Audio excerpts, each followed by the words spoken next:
Tervist! 3 aastat on möödas Riigikogu valimistest ja aasta on järgmiste Riigikogu valimisteni.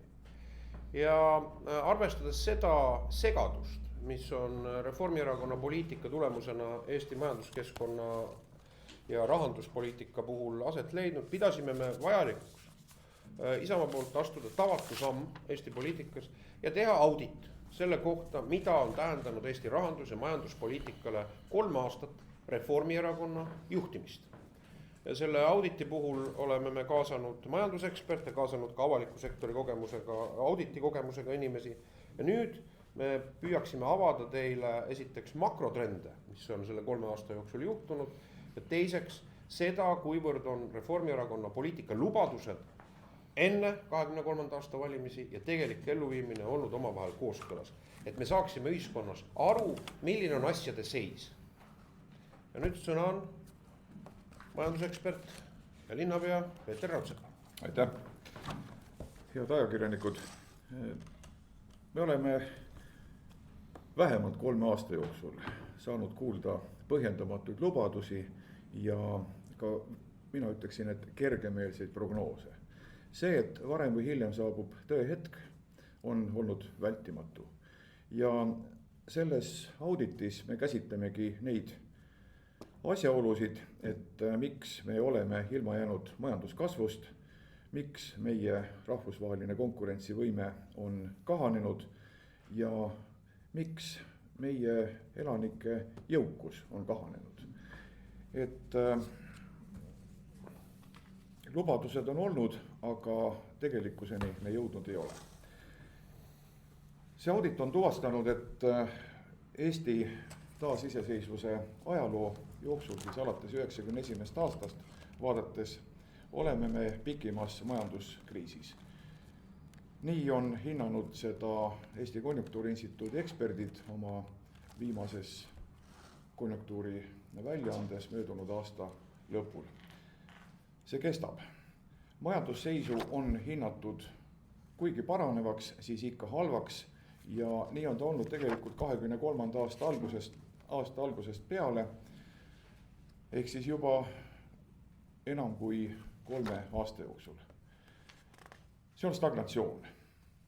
Ja valitsuse maksupoliitilised otsused on viinud alla nii meie tarbimise olukorra kui siis ka investeeringute olukorra. Kõigest lähemalt. Majanduse puhul ei aita usust. Majanduse puhul tuleb lähtuda faktidest. Aastatepikkune lollitamine prognoosidega on viinud ära usalduse. Ei usaldata neid, keda nimetatakse autoriteetseteks organisatsioonideks, ei usaldata prognoose, lähtutakse sellest, et mis on hiljem selguv tõde, tegelikkus ja ka meie inimeste ehk siis ettevõtjate ja tarbijate oma tunnetus. Sellele lisaks on viimasel ajal tõusnud probleemiks ka sekkumine statistikasse ehk katsed teha statistikat ebausaldusväärseks. Lõhkudes ära küll aegridu, küll süüdistades siis Statistikaametit eksimustes. Küllap ta on eksinud ka, aga mitte alati nendes, mille puhul valitsus teda süüdistanud on. Ja niisugune usupõhine analüütika peab asenduma ikkagi faktidel rajaneva selgitusega. On paratamatus, et 3 aastat sellist majandussurutist on olnud raisatud aeg ja sellel on olnud kallis hind. Näete siin sisukorda, et millel me peatume, missugune on siis selle auditi ülesehitus. Nüüd kõigepealt. Reformierakonna valitsus on aastaid eiranud maksumuudatuste mõju majandusele. Mina väidan, et seda on tehtud korduvalt ja tahtlikult. Siit graafikult, kus on siis toodud võrdlusesse meie tegelik reaalne SKT aastakasv ja või muutus ja prognoosid, siis jääb vägisi mulje, et õigus on olnud nendel, kes ütlevad, et prognoose uskuda, siis selleks tuleb kasutada valemit. Tuleb võtta prognoos ja sealt vähemalt 2, kui mitte 3 protsendipunkti maha lahutada ja siis saame tegeliku tulemuse. Aga niimoodi on küsimus ka selles, et miks selliseid prognoose on tehtud. Et kui on tehtud maksumuudatusi, langevat majandust on üha ja üha maksustatud järjest kõrgemate maksumäärade ja uute lisanduvate maksudega, et on ju selge, et see või need sellised sammud tegelikult ju pikendavad majanduslangust. Kas see on teadmatus? Ei ole. Mina arvan, et see on lihtsalt probleemide eiramine ja lootus, mitte millelegi rajatud lootus, et asjad paranevad. Need ei ole paranenud. Ja nii me näeme, et mis on siis tegelik SKT muutus ja tegelik olukord. Maksukoormus on olnud vaadeldaval aastal või aastatel kasvava trendiga. Tõsi, siin viimast allapoole jõnksu on Reformierakond esitanud sõnaga võit. Aga trendi see ei muuda. Tegelikkus on see, et meie maksukoormus SKT-st on kasvanud. Ja ka valitsuse võlakoormus on kasvanud. Me oleme saanud, mis siis, et see on veel suhteliselt madal, see võlakoormus, oleme saanud siin Euroopa Liidus kõige kiiremini kasvama võlakoormusega riigiks. Kõige kiiremini muidu vähendab oma võlakoormust Kreeka. Need 2 asju lähti võrreldavad, aga tabeli sellistes otstes me paikneme. Mis on viinud selle kasvuni? Kindlasti ka asjaolu, et valitsemiskulude jõhkraid kärpeid küll aastaid tagasi lubati, aga tegelikkuses sai sellest lihtsalt mõningane valitsemiskulude kasvu piiramine, aga mitte isegi kärpimine, ammugi mitte jõhker. Ja nii oleme läbi nende halbade majandustulemuste kaotanud oma positsioonis rahvusvahelise konkurentsivõime edetabelis. Rahvusvahelise konkurentsivõime edetabelit koostatakse kindla metoodikaga ja see koosneb, see metoodika siis 4 suurest faktorist. Majanduse seisund, valitsuse tõhusus, infrastruktuur ja äriline efektiivsus. Kui me vaatame nüüd viimast aastat, siis ainult äritegevuse efektiivsus on nendest faktoritest näidanud kasvu, ehk me oleme selles arvestuses siis tabelis tõusnud. Infrastruktuur, kui suhteliselt selline staatiline nähtus, see on jäänud samaks, koht ei ole muutunud, aga valitsuse tõhususe ja majanduse seisundi faktoris oleme läbi teinud olulise languse. Majanduse seisundi langus on olnud selline, et me oleme langenud möödunud aasta edetabelis lausa 57. kohale. Et kas me nüüd langesime sinna Costa Rica ette või taha, ma päris peast ei mäleta, aga vist ei ole vahet ka. Et see on meie kõige halvem näitaja, see on meie kõige suurem langus. Ja ega tegelikult ei ole pilt väga erinev ka nendes teistes tabelites, kus näiteks on võrreldud ka rahvusvahelist digitaalse konkurentsivõime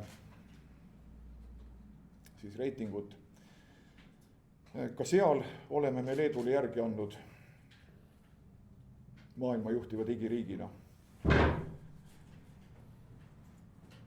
kes ei ole Balti riikideski enam esimene. Ja me näeme täna seda, et Eesti koht on täna langenud allapoole Leedu näitajad ja meile on väga kiiresti jõudnud järele Läti. Arvestades nüüd selle viimase perioodi suhteliselt tagasihoidlikke majandustulemusi, möödunud aasta kasvu kõigest pluss 0,6, mis ei ole niivõrd tingitud ettevõtete panusest kasvu, see oli pigem negatiivne. Ma kaldun arvama, et kui me oma positsiooni parandame, siis minimaalselt. Aga küsimus on selles, et mida teevad teised Balti riigid. Ei saa kõike Eestis toimuvat kirjeldada või põhjendada sellega, et aga lähedal on sõda, see on meid niivõrd mõjutanud.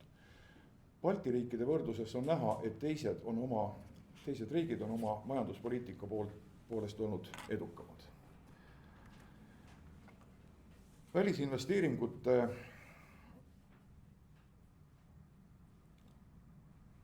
Otseste välisinvesteeringute osakaalu langus on päris järsk olnud viimastel aastatel. Jällegi saab ju rääkida sellest, et on ebakindlus, on sõda, on geopoliitiliselt tundlik piirkond, aga see on kõikidel riikidel nii, Läänemere piirkonnas.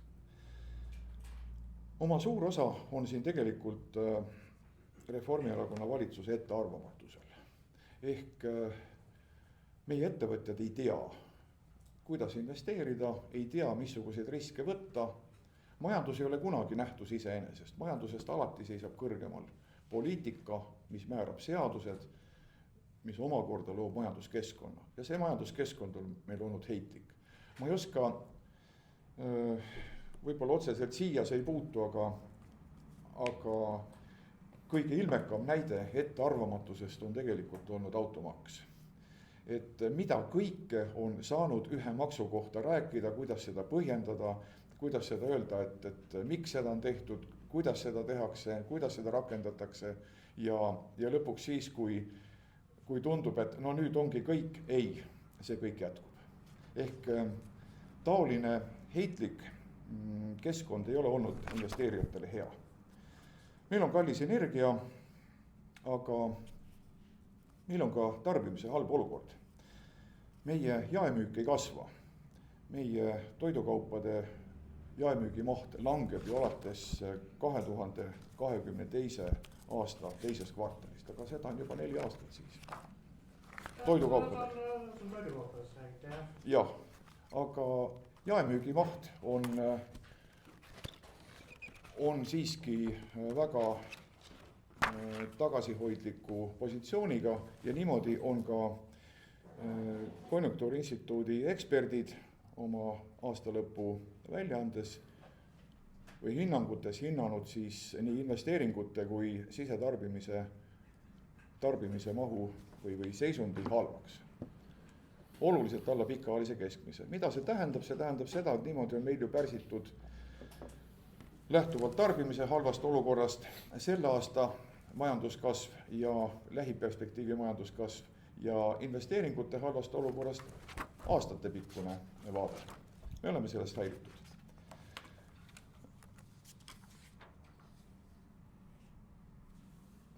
Eesti inimeste ostujõud on täna halvem kui 7 aastat tagasi. Ja see graafik tegelikult illustreerib ühte või lükkab ümber ühe väga levinud vale, mida sageli korratakse. Nii hästi kui praegu Eesti inimestel läheb, ei ole kunagi varem läinud. See pole nii. Keskmise netopalga ostujõud on, see positsioon on langenud, me oleme kaotanud selles, aga samuti on langenud ju ka meie SKT elaniku kohta ostujõu pariteedis ja me oleme seal lausa kohta muutnud. Me oleme ka edetabelis tahapoole langenud. Maksutõusud on andnud olulist hoogu meie hindade kasvule ja nii nagu teiste selliste mustade või äraspidi toppide seas oleme Eestis olnud sellise poliitika tõttu pidevalt ka Euroopa Liidu esirinnas inflatsiooni näitajas. Ja selliselt ongi kasvanud oluliselt meie elukallidus.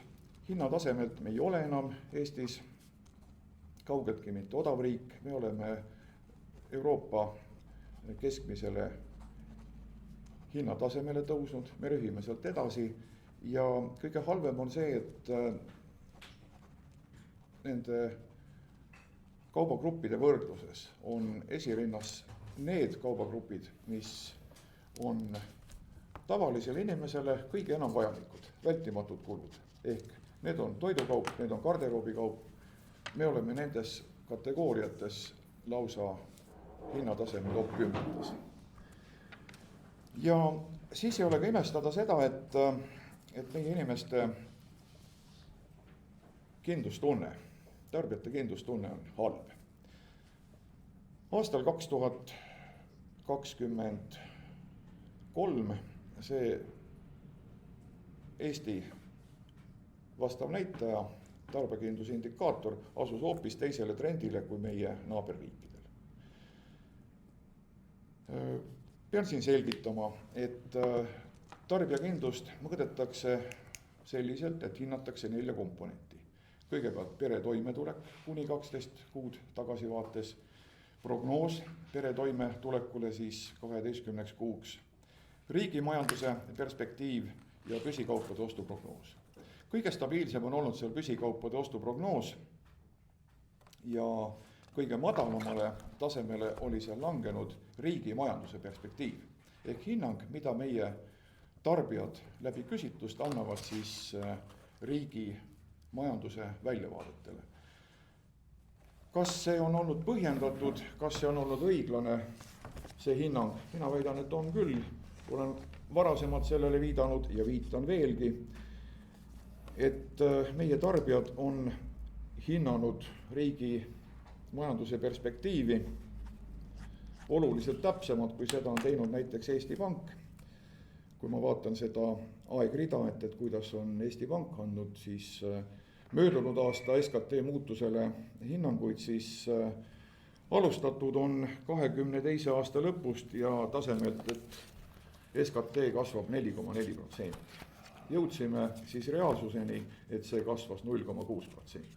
Ehk siis teisisõnu, meie inimesed on andnud selgema ja adekvaatsema hinnangu. Ja veel, mis on olnud selle madala taseme põhjus, on see, et kui vastajad on jagatud palga järgi 4 kvadriili, siis 3 alumise kvadriili ehk siis nende, kelle kuu sissetulek jääb alla seal umbes 2500 euro. Nende kindlustunne võrreldes selle kõrgema kvadriiliga on olnud oluliselt madalam, kui see oli varem.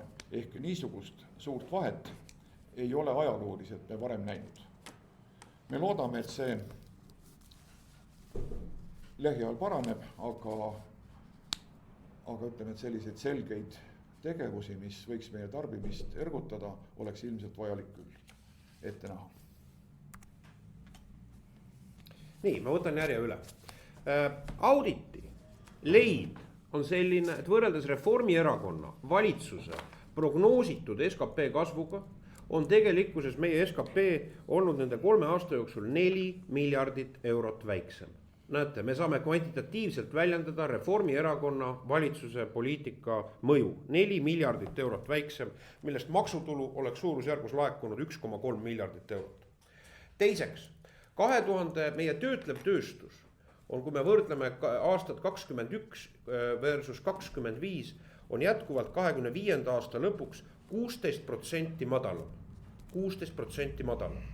Ja kolmandaks, me peame ausalt tunnistama, et kui me vaatame 25. aasta 0,6% tegelikku majanduskasvu numbrit, siis millest see tuleneb?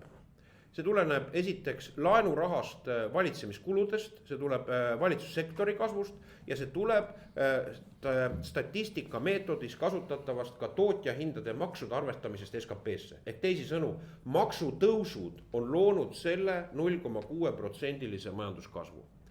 Tegelik reaalmajandus, kui me räägime finantssektorist ja mitte finantssektori ettevõtlusest, langes 2025. aastal paraku 0,5%. Nüüd, kui me vaatame auditi leide, siis nende lubaduste järgi, mida Reformierakond on lubanud, esiteks kindlustunne, ühiskondlik kindlustunne, mis on väga oluline ka sisenõudluse kasvatamiseks, see on kahjuks hävitatud räpaka ja ühiskonna jaoks mõistetamatu poliitilise agendaga. Teiseks, korras riigi rahandus, see on osutunud suurimaks valeks. sest meil on praegu, nagu on öelnud eelarvenõukogu, Eesti ajaloo, lähiajaloo prognoositud pikim ja sügavaim eelarve defitsiit. 4,5% sellel ja järgmisel aastal ja ei ole parem pilt ka aastatel 28-29. Ja kui me asetame seda konteksti, et me võtame ühe näite, kõneletakse Rail Balticu valmimisest 2030. aastaks, aga ka nende röögatute defitsiidi numbritega on tegelikult miinus, mida Rail Balticule raha ei ole ette nähtud 2030. aastaks, miinus 1,3 miljardit eurot, mida ei sisalda riigieelarve strateegias. Ka riigieelarve strateegia nende röögatute miinusnumbritega sisaldab plokkide kaupa nii-öelda üles blufitud kulusid, nagu riigi kinnisvarahaldus, kokkuhoid 100 miljonit eurot või mingisugune toetuste reform, kokkuhoid 100 miljonit eurot, mida mitte ükski minister ei oska sisustada. See on võltsitud dokument. Järgmine, valitsemiskulude vähendamine. Auditi vaatlus tuvastas, et kui me võrdame 2024. aasta tegelikku eelarve täitmist versus 2026. aasta, siis valitsuse enda defineeritud valitsemiskulude meetodi järgi on need valitsemiskulud hoopis kasvanud 1,89 miljardit eurot. Lubadusmaksud ei tõuse valimiste eelseks. Audit jõudis järeldusele, et see on osutunud valeks. Ja tegelikkuses, kui me vaatame ka 2027. aastat, siis ka 26. aastat, siis 26. aastal on aasta algusest ja tsükliliselt jõustuvad 11 uut maksu ja koormist. Kaasamine otsustamisel. Ka see lubadus on osutunud valeks ja auditi tõendite osa toob ära ka need ettevõtlusorganisatsioonide, ühiskonna huvirühmade protestid sisulise kaasamise puudumise üle selle valitsuse majandus- ja rahanduspoliitika kujundamisel. Lubadus, et kedagi ei jäeta maha, mida Reformierakond deklareeris 2023. aastal. Ja seda tuleb öelda, et kõige valusamalt ongi kõige haavatavamaid ühiskonnarühmi, maapiirkondade elanikke, eakaid, inimesi, kellel on rohkem ülalpeetavaid tööd tegevate inimeste kohta, on löönud tegeliku ostujõu langus, kuna suurem osa nende kuu sissetulekust läheb jooksvasse tarbimisse. Keskmist sissetulekut teeniv inimene kaotas 2025. aastal oma sissetulekutes tegelikult 1 kuu sissetuleku. Energeetika, ka lubadused selguse loomisest energeetikas on osutunud valeks ja kõige paremini iseloomustab seda tööandjate keskliidu seisukoht, mis ei kooskõlastanud ka jaanuarikuus heaks kiidetud valitsuse poolt energiamajanduse arengukava. Lubadus stabiilne majanduskeskkond on samuti osutunud valeks. Siin tõi näite Peeter automüügisektori kohta. Äripäev tõi ära hinnangu turu loogika kohta, et 500 miljardit eurot, 50% ühest turust, ühes majandussektoris suudeti vähendada 2025. aastal sektorit. Lausa kolossaalse mõõtmega eksperiment, mis läbi viidi. Ja selle tulemusena hindab automüügiettevõtete organisatsioon jäi liigile laekumata üle 100 miljoni euro käibemaksutulu. Tegelikkuses on osutunud ka käpardlikuks see ettekujutus otse, kui see automaks ja registreerimistasu sisseviimisel riigi tulusid oluliselt kasvatavad. Lubadus Eesti majandushuvide eest seista Euroopas on samuti osutunud valeks. Eesti ei ole ega meie ettevõtlusorganisatsioonide hinnangul piisavalt huvisid kaitsnud Eesti Euroopa konkurentsivõime huvides. Rea initsiatiividega tegelikult ei ole Eesti pidanud vajalikuks või julenud ühineda, mis puudutab Euroopa poliitika kujundamist või dereguleerimist. Sidusus ühiskonna arengus, ka siin on rida probleeme, mida me oleme auditi järeldustes esile toonud. Ja need kesksed riskid, mis tegelikult on esile kerkinud selle auditi pinnalt Reformierakonna 3-aastase valitsemisena, on siis määramatus meie majanduse väljavaadetes. Ja võtmeküsimused, mida me auditi järeldustes jõudsime, et mis on need strateegilised vead, et me näeme, et olukord ka meie naaberriikidega võrreldes on kehvem. Meil on tulud riigile ja riigi majandus ei ole kasvanud nii, nagu valitsus ise prognoosis. Ja me näeme, et need põhivead, mis tegelikult on tehtud, on esiteks maksutõusud majanduse seiskumise ajal, see oli strateegiline viga. teiseks praegu Eesti lükkamine võlaspiraali praegu ilma mingisuguse väljavaateta, kuidas jätkusuutlikult rahanduspoliitikat kontrollida. Ja kolmandaks ka energiapoliitika on jäänud üksnes loosungite tasemele. Ja loomulikult me oleme koostanud ka selles auditi selle pinnalt püüdnud teha peegeldavaid järeldusi, millistes küsimustes kiiremas faasis tuleks valitsuse poliitikat korrigeerida nii rahanduse, maksupoliitika, energeetika, ettevõtluskeskkonna ja majanduskasvu võimestamise vallas.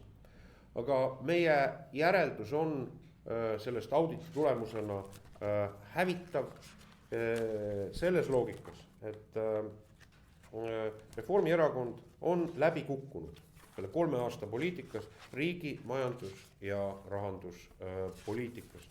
Ja see ei ole mitte üksnes meie auditi järelduste pinnalt, vaid kui me vaatame tegelikkuses ka Reformierakonna endi liidreid, Siim Kallas, Andrus Ansip, on andnud sellele hinnangu, et see ei ole vastanud ühiskonna vajadustele, see poliitika. Ja ma arvan, et üks kõige suurem probleem majanduse usaldusväärsuse lõhkumisel, mis aset leidis, et kui võrrelda Kallase või Michali valitsust, siis Michali kõige suurem investorite peletamise, dividendipaanika vallandamise samm oli tegelikult Kristen Michali katse kehtestada Eestis ettevõtete tulumaks uuesti. See oli, sellest tõmblevast sammust loobuti, aga juba ainuüksi see, et ta jõustati vahepeal, tähendas meile välisinvesteeringute lahkumist ja täiendavat ja põhjendamatut ebastabiilsust. Nii et auditi ülesanne on praegu anda sisend ka ühiskonnale, anda sisend ka loomulikult Isamaale majandus- ja rahanduspoliitika elementide koostamisel meie siis valitsemisprogrammis 2027. aastaks. Et ma tänan kõiki koostamisest, tänan ka Peetrit panuse andmise eest. Ja me oleme ka auditis toonud ära ka need allikad ja selle informatsiooni, mille pinnalt me nende järeldusteni oleme jõudnud. Ja sellega on meiepoolne kirjeldav osa läbi ja me oleme hea meelega valmis vastama küsimustele.